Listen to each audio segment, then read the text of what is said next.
정말 저희가 운이 좋게 하루아침에 스타가 돼버린 어떤 작품이었어요. 되게 힘들었는데 3,600만 뷰도 나오고 MBC VR 휴먼 다큐멘터리 너를 만났다였습니다.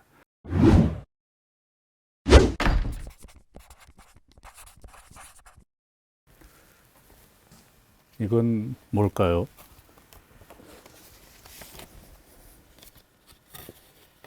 조인 하시겠습니까? 네. 29 and I find myself wondering what did happen to the last 10. I ran away with my life, fast forward, never turn back again. It's kind of funny that the more we pass. 저희 비브 스튜디오스는 올해 20년 된 회사인데요.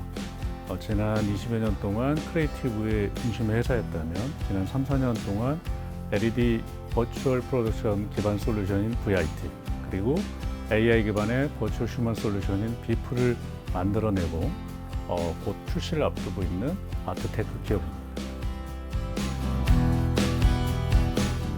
CGI라든지 VFX라든지 이런 어떤 컴퓨터 그래픽 이미지 중심의 콘텐츠 생산 프로덕션이었습니다.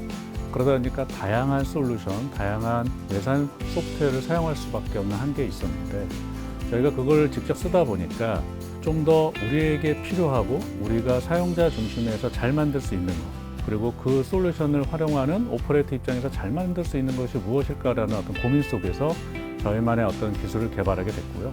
일반 IT 기업하고 다른 점들은 실제 사용자인 그래픽 아티스트 또는 실제 운영하는 오퍼레이터들의 의견이 저희 연구소에 있는 연구원들과 서로 많은 건강한 갈등 속에서 만들어졌기 때문에 다른 쪽에서 만든 솔루션에 비해서 사용자 중심 그리고 당장 현실화가 가능한 기술로 진일보된 좋은 어떤 환경이 아니었나 이렇게 생각을 합니다.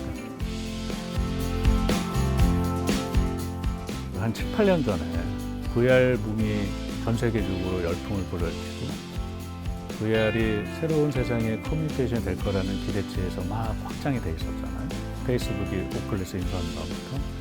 그래서 그때 저희 대표님이 이거가 정말 될 거라고 판단을 하신 다음에 다른 데는 VR 게임을 만들거나 아니면 교육용을 만들었을 때 저희는 애니메이션 시리즈를 만들었습니다. 그래서 유수의 영화제에서 대상도 많이 받고 거기서 또 힘을 받아가지고 송도에 세계 최초로 VR 테마파크도 저희가 만들었고 흥행에도 성공을 했고 또 거기서 힘을 받아서 롯데월드타워에 롯데시네마랑 경쟁하기 위해서 VR 전용 극장도 저희가 만들었어요. 근데 아시다시피 VR의 어떤 하드웨어적인 진보와 컨텐츠적인 진보가 좀 더디는 순간을 맞이하면서 굉장히 회사가 어려운 상황까지 빠졌었습니다. 정말 힘든 상황을 겪었고요. 그때 저희한테 제안이 왔던 게 MBC VR 휴먼 다큐멘터리 너를 만났다였습니다. 굉장히 어렵게 제작을 했는데 촬영을 하면서 많은 걸 느꼈습니다. 뭐냐면 방송물이야 녹화가 돼서 나오지만 실제 촬영을 라이브로 찍다 보니까 어떤 기술적인 한계들도 많이 느꼈고 그런데 정말 저희가 운이 좋게 하루아침에 스타가 돼버린 어떤 작품이었어요. 되게 힘들었는데 3,600만 뷰도 나오고 뭐 BBC니 뉴욕타임즈니 로이터 통신에서 연락이 오고 그 다음부터 저희 회사가 다시 투자를 받기 시작을 했습니다.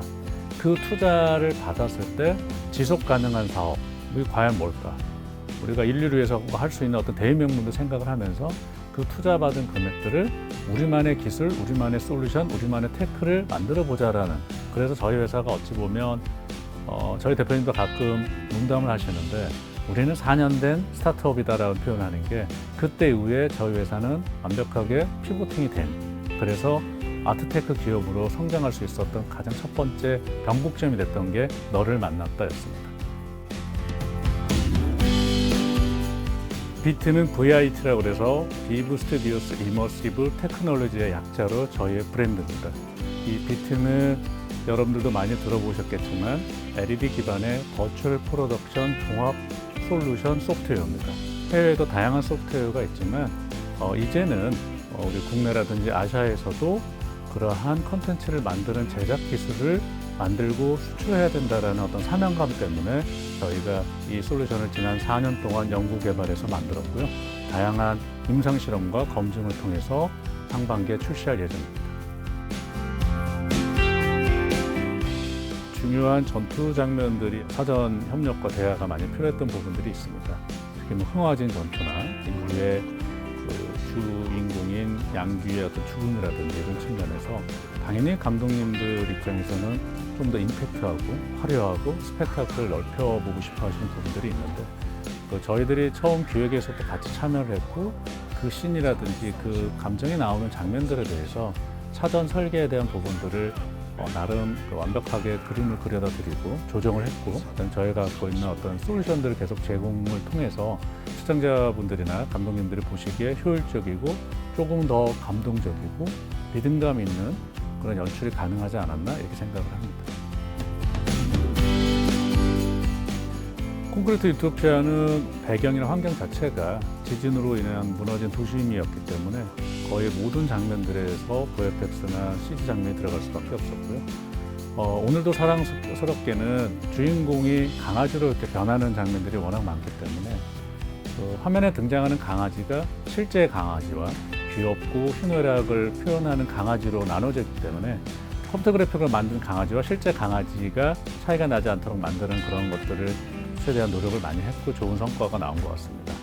그리고 기술적으로 가장 난이도가 높았던 거는 1월 중순경에 방영 예정인 그 넷플릭스 드라마 중에 살인자 오난감이라는 게 있습니다. 얼굴을 변화시키고 그다음에 어린 시절과 현재 얼굴을 동일치하는 그런 어떤 페이스 스왑이라든지 리에이징이라든지 이러한 기법들이 어찌 보면은 국내 OTT에서는 처음 사용하는 기술이었기 때문에 그런 어떤 난이도를 극복하는 데 굉장한 심혈을 기울였고 또 그 기반에는 저희 그 AI 연구소에 나름 완성된 솔루션들이 많이 적용이 됐습니다.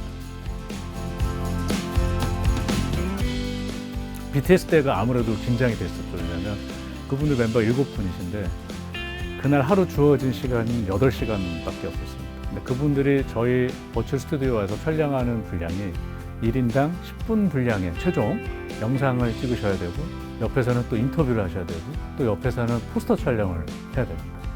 그래서 굉장히 저희가 긴장을 많이 했고요. 저도 바로 앞에서 뵀지만 말 한마디 못 거는 그런 긴장감 속에서 진행을 했는데 다행히 8시간을 주셨는데 저희가 40분 일찍 끝내드려서 그때 굉장히 좋은 평을 받아들였고요. 그때 구입한 어떤 소파라든지 그때 그분들을 위해서 만들어 놓은 것들이 어찌 보면 저희 회사 직원들뿐만이 아니라 찾아오시는 분들한테 뭐 성직까지는 아니어도 꼭 그 자리에 앉아보고 싶은 그런 식으로 됐고 그런 계기를 통해서 저희의 어떤 비트가 또 다른 시장에서 또 검증받았던 계기 중에 하나입니다. 저희 회사가 운 좋게 대통령님이 이끌고 가셨던 중동 경제 사절단의 일원으로 사우디를 다녀왔습니다. 그래서 많은 분들과 협의를 하고 특히 저는 네옴시티도 직접 방문을 해서 공사 현장을 지켜보고 왔고요. 가서 깜짝 놀랐던 거는 뭐냐면 이미 그쪽에는 저희와 같은 미디어 빌리지가 형성이 돼 있고 대형 스튜디오도 구축이 돼 있고 이미 세트 작업을 통해서 촬영이 진행되고 있었습니다. 그리고 더욱더 이 네옴시티 프로젝트가 진행이 되겠구나라고 느꼈던 점은 테스트베드 같은 시범 단지가 조성이 돼 있는데 그곳에는 약 3,000명의 89개국 국적의 사람들이 모여서 네옴시티를 짓기 위한 커뮤니티가 형성되어 있다는 사실에 굉장히 많이 놀랐습니다. 그리고 그러한 것들을 통해서 국내를 방문해 주신 사우디 중기청 장관님이 오셨고요.